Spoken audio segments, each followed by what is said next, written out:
you need to constantly be thinking about how are you teaching somebody something? How are you introducing it to them differently? How are you making sure that this feels like it's going to impact their life? And that, in my opinion, is how you keep the strong brand identity. And of course, as a company, you got to do things over time, right? You need to consistently have good customer service. You got to consistently be doing the right thing. You got to consistently be coming out with good content. That's how the brand gets built. You can't build a brand overnight. It's not like ChatGPT where overnight you can have millions of users. A good brand, look at all the luxury brands. They take years, sometimes decades to develop.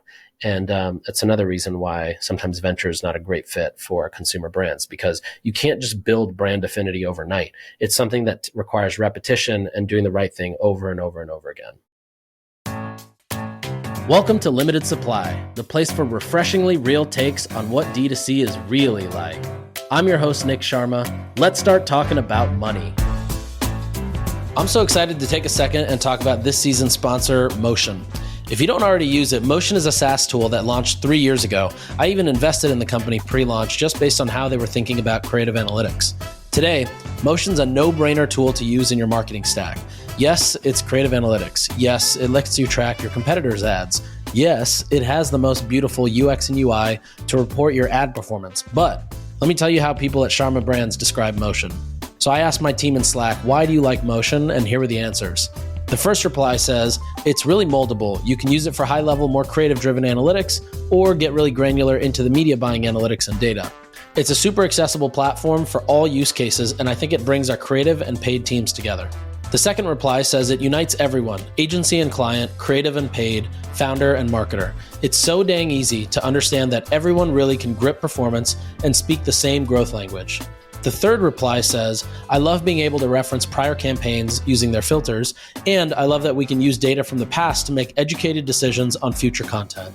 As you can tell, we can't live without Motion at Sharma Brands, and once you see a demo, I bet you won't be able to either.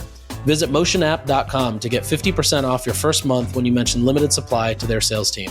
Again, that's motionapp.com to get 50% off your first month when you mention Limited Supply to their sales team.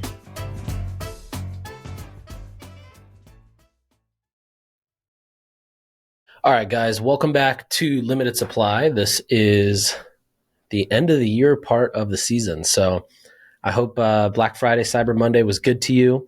I hope that you made a ton of money. You had a ton of volume. A lot of your existing customers came back and purchased again.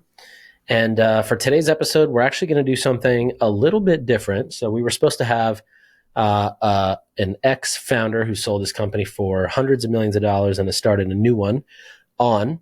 However, due to a scheduling conflict, today we're actually going to go through a list of questions that I got by email from a brand that's doing just under $1 million a month on Shopify, and they're looking to get to about 5 to 6 million a month on Shopify, so per month. So these are the questions that I got, and essentially what I want to do is I just want to read them out loud and kind of talk through them. It's going to be a little bit of a quicker episode today, so probably about 30 or so minutes, and I hope that today's episode is a good one for you. All right, so first question. Do you have a recommended team structure for a lean direct-to-consumer e-commerce business? Honestly, let me tell you something. A few years ago when I started working in e-commerce and direct-to-consumer, there was it was very lean, right? Direct-to-consumer was not really a thing maybe 7-8 years ago. It was sort of a thing, but it was sort of just a separate function to a business that also had retail or their own retail stores, like maybe a Madison Reed or an Allbirds, something like that, where they had their own retail stores, although Allbirds probably a completely different business, but because they started direct consumer, but something like Madison Reed where, they're selling into retail or their own retail, or Hint is where I was, right? We were selling into mass retail stores. E-commerce and Amazon online were sort of this side business piece that sort of just existed and brought revenue in, but it wasn't the main focus. And so at that time, our teams were super lean. I remember when I joined Hint in our first year, I think our team was about three people, three, maybe four. It was myself who was sort of leading all things media buying, creative, strategy, setting budgets, managing the actual media. We had a person who was kind of an e-commerce manager who would help make sure that the site is working, the right offers are there, At the time, Shopify was not what we were using. We used to use this ancient garbage product called Symphony Commerce, and you had to submit tickets for everything. And so this e-commerce manager was really managing Symphony and their dev and tech team. And then we had one analyst who would basically run the numbers constantly and look for insights or patterns or things that we could take and turn into, more revenue opportunities. That was basically my e-commerce team for, an 8-figure or a business that should have done very low 7 figures, but ended up doing just over 8 figures. Well, more than just over 8 figures in year one. And it goes to show that, lean teams is where it's at. Then we went to this place, I think, for the next few years after that. That was in 2017. 2018 to probably 2022, I feel like maybe 2020, there was a lot of companies that obviously direct consumer became a thing. Everybody was raising money for it. People were getting tons of cash for it. And it just resulted in, a ton of people being hired. You had massive offices with hundreds of employees, and the revenue did not match how many employees that they had. And, now we're sort of back at a place where most brands are leaning toward very lean team structures. Jolie, for example, is, I think, 2 full-time employees outside of the 2 founders. Lemmy, super lean team. Momentous, super lean team. Eat Sleep, super lean team. These are all just very lean teams. So anyways, the question is, do you have a recommended team structure for a lean direct-to-consumer business? I would say you sort of want to make sure you have one person on ops and finance. That could be the same person if they're able to do that. Otherwise, you have 2 people for that. You want one person, and ops should be, supply chain, product development, making sure that the trucks are picking up the pallets in the right spot, dropping them off, nothing is broken, et cetera, et cetera. On the marketing side, which is, I think, where most of this question stems from, I think you can do it in a couple ways. I think that it really depends on the type of talent you hire. If you hire channel managers who are really good at managing single channels, you're going to need a couple of those. If you hire kind of like a growth person in the way that I feel like I was a growth person, then you might not need a bunch. Like, you essentially need one growth person, maybe a coordinator on the media channels, maybe a creative liaison or somebody to help kind of execute creative. The creative piece too, if you execute that in-house, that's a different staffing versus if you execute that with agencies and contractors, that's a different staffing, because then you just need a quarterback internally. Basically, what I've seen is like either you have quarterbacks internally who are managing external partners, or you sort of build these in-house, but you build them very lean. So instead of having 7 video editors, maybe you have 2, editors who are constantly cranking things out. The other thing is also just understanding process. So for example, a video editor might not realize that once they make a video, that one hook, if it proves to work, can be turned into 15 different videos and tested across that. Or if one static ad works really well, that can be now ripped into 30 different static ads because you have the template in Figma. You can go to ChatGPT. You can say, this is the winning copy. Make me 30 other versions of it. Immediately put it into Figma, export it, get it into Facebook, get it live. So it sort of depends like how you run it, or whether you have team members in-house or externally. For example, if you're buying media in-house, that's a different structure than if you're just managing, a team like Sharma Brands to run your media and creative. So most of our clients, I would say, tend to be on the leaner side. They look to us to manage, media, creative, email, site, or some combination of that.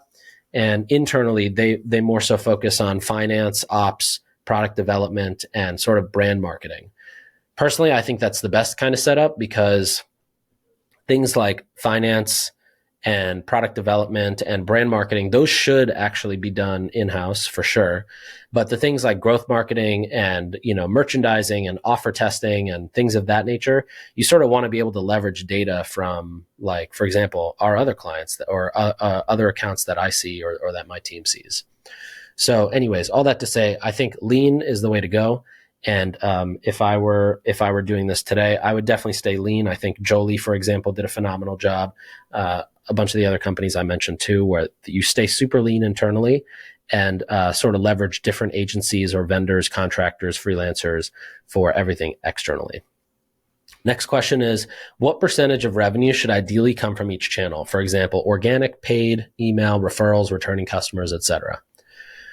Well, To be honest, it's completely different for every business. If you have a high consumables business, you're going to have a lot more returning customers than if you're, for example, something like Eat Sleep. If you're a consumable, you're probably also going to have a lot more email revenue than if you were not. Generally, I would say organic I basically look at it as like organic and paid, or I think email falls under organic traffic, returning falls under organic. It's really like email and paid. And it should generally be about a 50-50 split. It's usually anywhere from paid is generally anywhere from 30 to 50% of revenue. And then between email and organic, you're getting the other, 50 to call it 70% of the revenue. That's probably a good thing to target. This year, what was interesting to see during Black Friday is a lot of brands that saw a Black Friday that wasn't as strong. It was directly correlated to them also not doing or cutting budgets or cutting initiatives on the brand marketing side, which led to less organic traffic and less organic sales, meaning non-paid media sales. It was probably a function of like optimizing for costs at some point during the year or coming into this year, where they decide, brand marketing, I feel like tends to get the first axe, right? Oh, do we really need this social media agency? Do we really need this content creator seeding agency? Do we really need this PR agency? Do we really need to do creator events or influencer dinners, things of that nature? Those are the things that tend to get cut first versus, paid media. It's like, why would you cut paid media when you can see the cost and the revenue coming in at the same time?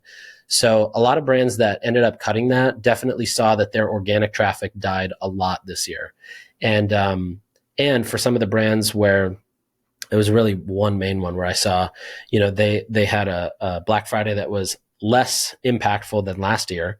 And when we looked into it, it wasn't that paid was less efficient. Paid was actually more efficient, but it was the fact that 50% of their revenue last year came from from organic. And this year they didn't have any of that coming in. They had a much smaller percentage of that. Okay, next question. Do you have a target customer acquisition cost to lifetime value ratio? What period of time do you utilize for LTV calculation? I don't think there is a target CAC to LTV or CPA to LTV ratio. I would say maybe a rule of thumb is like 1 to 4. So, for every dollar you spend on acquiring somebody, you're making $4 in revenue. That would generally account for your COGS and all your costs of shipping and production and overhead. I'm thinking that also works from whether you're a mattress company or you're a supplement company. I think if you're a consumable, you have the opportunity to extend LTV a lot more. But the difference is that if you're a mattress company, your LTV is just going to be significantly higher, right? You might have I'm just making these numbers up. If you have a $2,000 mattress and you can acquire somebody for $400 or $500, $600, then, you've got that 1 to 4 ish ratio, but also your margin there might be, $1,500 compared to if you're selling a vitamin C supplement, again, just making this up, and you acquire a customer for, $100, but you can only get $400 out of them. There's just different numbers or different playing fields, but 1 to 4 is probably a good rule of thumb. Maybe. I think it also depends, right? If you're acquiring a customer that is a consumables customer, I know a lot of supplement brands or beverage companies, foods, snacks companies, or really anything that's consumable, they're sometimes fine with acquiring customers at break even or sometimes right below break even, because they can rely on their product to do the job of bringing somebody back for a refill or for another for another product itself. Whereas if you're buying cookware, if you're buying a mattress, if you're buying a laptop, a pair of headphones, a pair of sunglasses, you're sort of buying once and you may not come back. Your average order numbers per customer might be like 1.1 instead of, in a supplement business, it might be, 6 or 7. So it all kind of depends there. And then deciding how you determine, how much you want to increase your CAC threshold to acquire customers at scale. Also, there are ways, you can acquire customers for a supplement brand, for example, that are more profitable, but then you might not have the ability to scale as hard. So you might just have less opportunity to spend, because when you're trying to get into the real competition of spending, things get expensive. Next question is, do you recommend incorporating loss leader products into a product lineup? Absolutely. I tend to look at products as tier 1 and tier 2 products. Tier 1 products are sort of your flagship products that are driving majority of, why people want to come to the brand. So if you look at, Caraway or Hexclad, it's their main cookware set, the 12-piece set or the cookware set from Caraway. It's the stuff that's really driving people there in the first place, the stuff that sort of built the brand, the stuff that the brand's known for. Now, the tier 2 products are more things that you add on or incentivize or use to gamify the purchase. So for example, let's say you order a cookware set for, $400. The free shipping threshold is $450. Now you would use tier 2 products, maybe they're aprons, maybe they're oven mitts, maybe it's a set of knives, maybe it's a salt and pepper shaker. You would use those products as those tier 2 products to sort of get to that AOV threshold. So technically, I guess it's not necessarily a loss leader in that sense, but I do look at things as tier 1 and tier 2. Tier 2 products, or you could even call it tier 3 products, are sort of those really good gift with purchases. It might be, it could be anything as a gift with purchase, but again, it sort of just helps to gamify the consumer to want to place that order or, get something else. Loss leader in general, I think of retail or like a Target or a Walmart, basically discounting something heavily to get people in the door. I don't know that works online, because I think if you see that opportunity online, right, you can go directly to that and purchase it and get out. Versus in Walmart or Target or Costco, their whole point of knowing that there's a product on sale, they're going to put that in the back. They're going to make you walk through all the aisles and find 7 other things they like, right? That's the whole strategy. Is as soon as you walk into the store and you're going to buy that pair of AirPods for $100 cheaper than it is at Apple, they're taking the hit on the discount there, or they might be paying or subsidizing part of that discount from what they paid for those AirPods and then selling it to you. But they know that they're going to get, a much higher cart size, because you're going to be walking through the store to get all the way in the back and pick up those AirPods. So hopefully that helps answer that question. Next one is, at what stage of business growth do you recommend bringing media buying in-house? Well, this kind of goes back to the lean team question. So it sort of depends. If you plan to, bring media buying in-house, you really need to set up the full function in-house. And that's everything from measurement and reporting, media buying itself across all the channels, Facebook, Google, TikTok, Snap, Pinterest, AppLovin, Display if you're doing that, YouTube if you're doing that, Taboola if you're doing that, all these channels. You also need to be able to have media planning strategy and make sure that that's cohesive and working together. From a creative standpoint, you want to make sure that's cohesive. It is definitely a few people that you're going to be bringing on. I would say general rule of thumb, is, if your costs to pay an agency significantly outweigh the benefits and also the costs of bringing these people in-house, then it probably makes sense to bring it in-house. The advantage you get with the agency is that, for example, I see, 25 different ad accounts, and I can see what's working, and I can see what type of hooks are working, and I can see, for example, this meta health and wellness thing that's going on. I know exactly how to fix it for one, and then I can replicate that across the others. So those are sort of the advantages of doing it out of house. But to bring it in-house, there's definitely cost savings.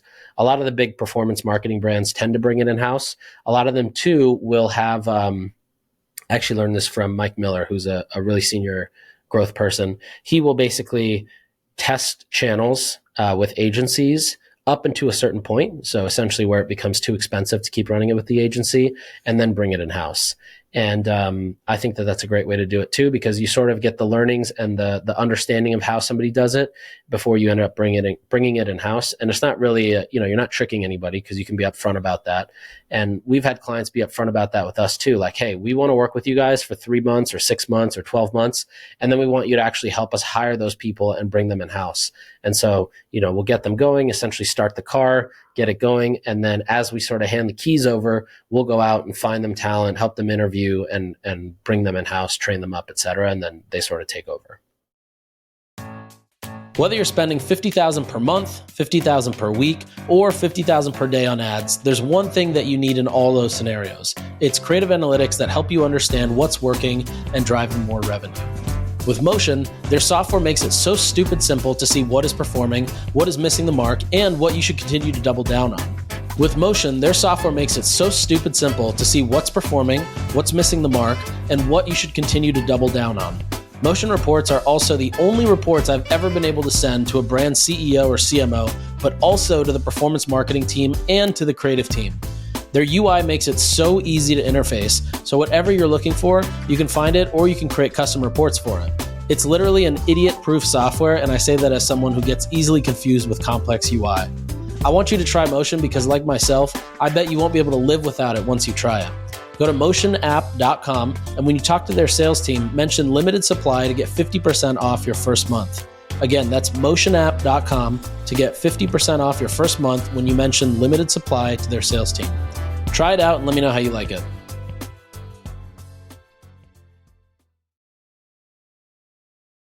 Next question is, how can we move away from excessive sales and coupons without significantly impacting conversions? Are there any rules for coupon to margin ratios?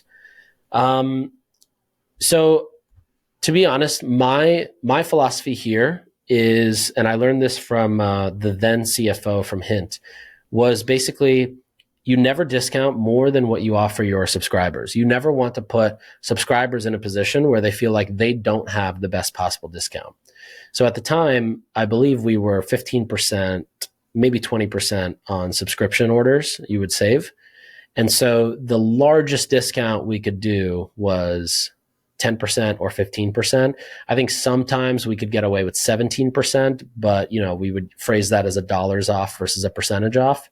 But we would never go to a point where it's better for one-time buyers or really one-time buyers than subscribers. Now, new customers is a different thing, because if you're a net new customer and you're making your first purchase, then you've definitely heard me talk about that new customer offer, that new customer bundle. And I think it's worth giving some sort of a discount or a great offer, merchandising something amazing for them. But for existing customers, you really want to focus on, trying not to discount if you don't need to. If you do need to, you want to make sure it's something light. I would try to see, there's discounts as one lever, right? Another lever might be a gift with purchase. Another lever might be cash back. And cash back is great because, if you're discounting off the gross revenue, you're significantly impacting your bottom line. If you're discounting off or instead of discounting, if you're just giving cash back, the $10 that you give somebody that's cash back, your COGS on $10 of gross retail value might actually only be, $3.10. And then out of that, if only 40% of people redeem the cash back, you can see how the math works out to be much more favorable for something like cash back. Gift with purchase is the same thing, right? If let's say you have a supplement business and you're selling this travel pack or something like that, it might have a perceived value of $19 or $24, but it might actually cost you $1 to produce or 50 cents produced and landed. And so you have this high perception, but the COGS of that, similar to the cash back, is actually much lower than the discount they think they're getting. Another really cool idea that I'd run at Hint once was something like, hey, if you subscribe to 3 cases of water, we'll give you 3 months of Spotify for free. And the reason that was so cool was because that 3 months of Spotify, whatever the actual hard cost of that is to give somebody, which, I think it's like $1. That's like the trial they run is like $1 for 3 months. So that might be for Apple Music, but same case, that $1 becomes their cost of customer acquisition, right? So in this case, if you subscribe to 3 cases of Hint and I give you 3 months of Apple Music, that Apple has no problem giving that to us because their cost of customer acquisition from us is $1, right? So there's different ways, and that's another lever. The perceived value of that might be $15 a month. So that might be a $45 perceived value. They just spent $39 or $36 on the water. You know what I mean? They look like they made money by doing this. So that's another lever to leverage. And then Second to that is, do you believe that constantly offering coupons devalues a brand? Is there a max coupon percentage you'd recommend? Yeah, so essentially same thing here, right? I would just make sure that your subscribers are taken care of. You want to make sure that your most loyal, your best customers are not necessarily seeing something where they want to unsubscribe or they feel like they got ripped off. Really, the biggest culprit of this is actually when you sell in retail and Amazon. And if you have something like, for example, if you go on discount in summer during Target, or your product goes on discount during, back to school in Target or Walmart, Amazon's going to actually match that price. And so that's the only time where you sort of have a thing that's out of your control, maybe, is when a retailer is doing a discount that they're subsidizing, or that you're deciding to subsidize in retail to get a better slotting or better placement in the store. And then Amazon will try to match that. But in most cases, I would go with the philosophy that I listed earlier. Next question is, how do you maintain a strong brand identity as you can scale and introduce new customer segments? Well, short answer is that, you want to kind of leverage this concept that I call performance branding, which is building brand equity on the back of your working performance media dollars. What that means is that, every ad, every message, every offer, every social media post, every landing page, every product page, every hero section, you want to make it so that it feels like a full funnel experience. Whether somebody understands exactly why they're on your site and what they want to buy and why they want to buy it, or they somehow stumbled across your ad, your landing page, your display ad, your YouTube ad, your product page, your About Us page, that should also be just as appealing to somebody who knows nothing about your brand. And you can sort of educate them on the why and the how and the what makes you different, and how you set yourself apart, and why you're better than the competition, et cetera. So that, in my opinion, is the best way to do it. Building a strong brand, you can't build a strong brand without having customers. And the best way to get customers is to make sure that you're appealing or able to educate all of them. Because you really want your customers to buy the why, not the what. If somebody's just buying a product from your site or from your brand, that's not a long-term customer. If they're buying the why for that product, that's a long-term customer. And so essentially, I think that's probably the punchline here, is as you're scaling and finding new customer segments, a lot of the early advertising that you do is so focused on, we need to crack the code on these angles and this and that. But once you sort of start to get these angles that work, if you're entirely just focusing on, okay, now we just got to go harder, scale harder, more ad spend, more creative that looks just like that, then you're sort of losing that why piece of it, and just really doubling down on the scale part. So punchline is, you need to constantly be thinking about, how are you teaching somebody something? How are you introducing it to them differently? How are you making sure that this feels like it's going to impact their life? And that, in my opinion, is how you keep the strong brand identity. And of course, as a company, you got to do things over time, right? You need to consistently have good customer service. You got to consistently be doing the right thing. You got to consistently be coming out with good content. That's how the brand gets built. You can't build a brand overnight.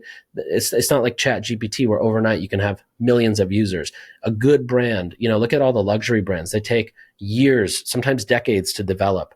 And that's another reason why sometimes venture is not a great fit for consumer brands, because you can't just build brand affinity overnight. It's something that requires repetition and doing the right thing over and over and over again. Okay, next question is, we are currently in the middle of a rebrand. Should we iterate the new branding as it becomes available, or hold new product launches so we can launch the rebrand all at once? It's a good question. Honestly, here's the thing. Most people do rebrands when they feel like their brand is not resonating with people. And they tend to focus on things like design and the creative side. What does it look like? What are the icons? What are the colors, the fonts, etc.? In reality, the thing that you really want to try to figure out and understand is positioning. So how are you positioning what you are selling in terms of making sure that it feels like a value or something of convenience for the actual consumer? And secondly is the messaging, but then also the offer. So for example, what is the actual thing you are bringing somebody? Is it a variety pack? Is it something of which they can sample and try different scents, colors, textures, things of that nature? Rebrands, for the most part, is a big focus on positioning. And a lot of times when it comes to design or site work, it's around the UX. It's not necessarily that the UI is going to significantly impact something. That's fairly rare. It's really around the UX. The UI is sort of like it comes with it, but really it's about the UX, the customer journey, the funnel. How are you thinking about introducing thing from product education to where it's sourced from to why it's the right one for them, et cetera. So all that said, if you're in the middle of a rebrand, I would say probably wait for the new product launches. Typically what I like to do is as I'm going through the rebrand, design work is being done, the new site work is being done. I actually like to take those approaches that we're planning to put in the new brand and test them with landing pages from existing, ads and ad sets that are already performing well. That way you have a control, which is your ads and whatnot that are doing well. And then your variable is the landing page that you're testing. So, the branding that you're testing. So that's how I would go about it. And essentially, that should help you understand what works and what doesn't work. And then by the time you finish the rebrand, you have a little bit more data that you can leverage when you're doing that. As far as, that said, though, I will also say there's a brand that we worked with called Salud, and it's an incredible brand, very beautiful brand and website. We sort of helped them do a rebrand, and we didn't end up changing any of the packaging. We kept all the packaging the same, but everything then online. So we sort of created a new style guide from a digital standpoint, but we didn't have to, alter or change the original packaging. So you could also do it that way. We've done that probably 3 or 4 times this year, where a brand has come to us and, we saw a very easy opportunity from really a UX and a messaging standpoint to improve the brand experience.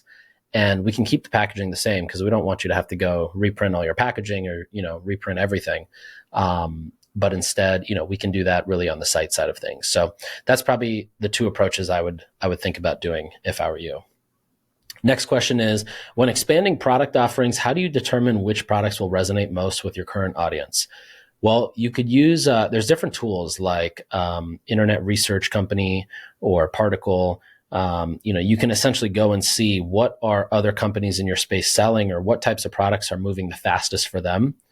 You can also, my favorite way to do it is sort of just like looking and reading between the lines, like reading through customer service inquiries, asking your customer, sending them a survey. You can straight up ask them what else, or you can even, one thing that I heard that some of the old publishers do, or even Shein does, is they will basically populate their site with a bunch of stuff, and it may not even be created or produced, but they'll understand what the click-through rate is of that image or that product or for the publisher side for that article. And then depending on that, if it gets a bunch of clicks, they're going to go and actually stand that product or that article up and start producing it. That's one way to do it. Another way is just testing something, put a pre-order up, see what the fulfillment rate or the sell-through rate is there. Another way would just be sending out a survey and saying, hey, this is what we're thinking of making. A lot of times too, brands tend to have like brand ambassadors or, people who are sort of close to the brand that you can talk to and leverage. You can ask them for their opinion. Sephora does this thing with their creators where I believe it's every quarter, they get a 30-minute meeting with their creators to ask them a bunch of questions and figure out, hey, what are your followers? What are they asking you about? What type of products are they messaging you about? What types of things are you seeing as a creator when, all these brands are coming to you? So there's different ways to do that, but surveys is probably the easiest way to do it. And obviously the cheapest way to do it. The more complex way is maybe how I described, like Shein or some of these publishers are doing it. And then I think the way in the middle is trying things like pre-orders and understanding what sell-through rate is or click-through rate is, or, setting up a wait list to see what the opt-in rate is, things of that nature. In your opinion, what is more important, growing slower while profitable or scaling rapidly with minimal profit?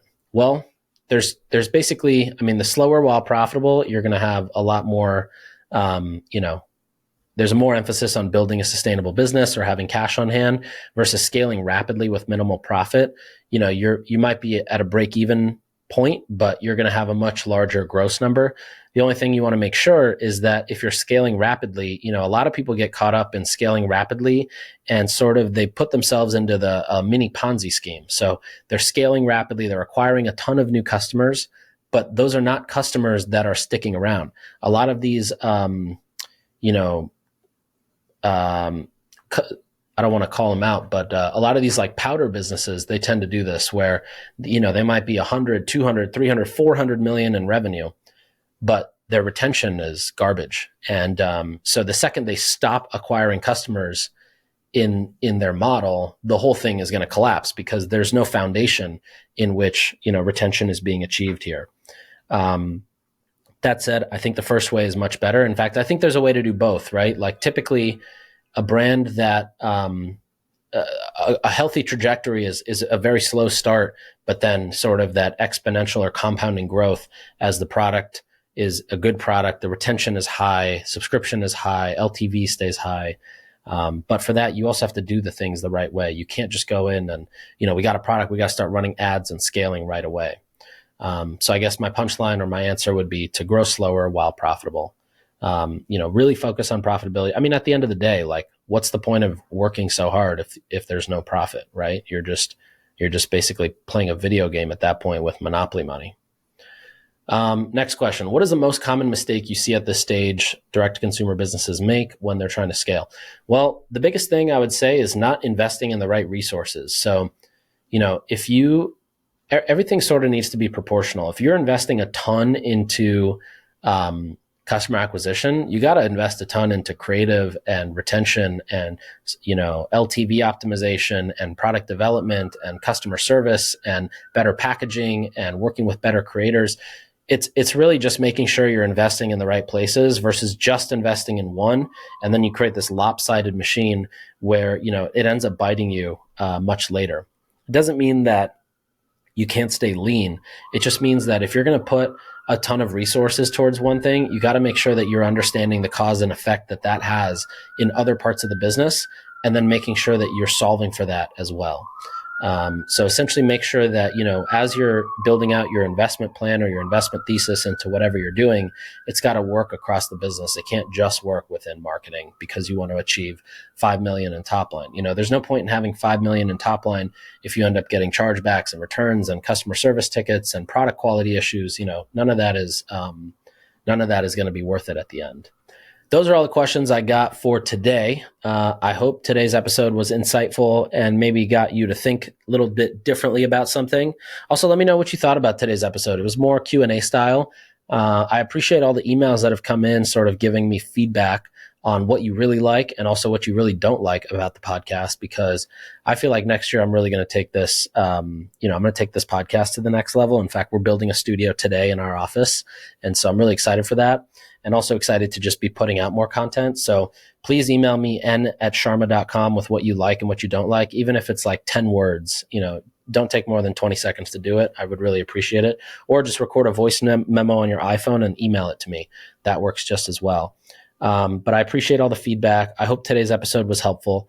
And can't wait to can't wait to record the next one for next week and bring you something else. I think next week, I plan to have a lot of these conversations finished up around the meta and the health and wellness stuff. So I hope to bring you some insights there. Until then, please email me if there's anything I can help with. Leave me a review. Give me some 5-star ratings, and appreciate your attention as always. I hope you have a great rest of your week. Thanks for listening. We'll be back next time to cut through the noise on CPG, retail, and e-commerce. If you enjoyed this episode, why not share it with a friend? And be sure to subscribe wherever you listen so you don't miss the next one.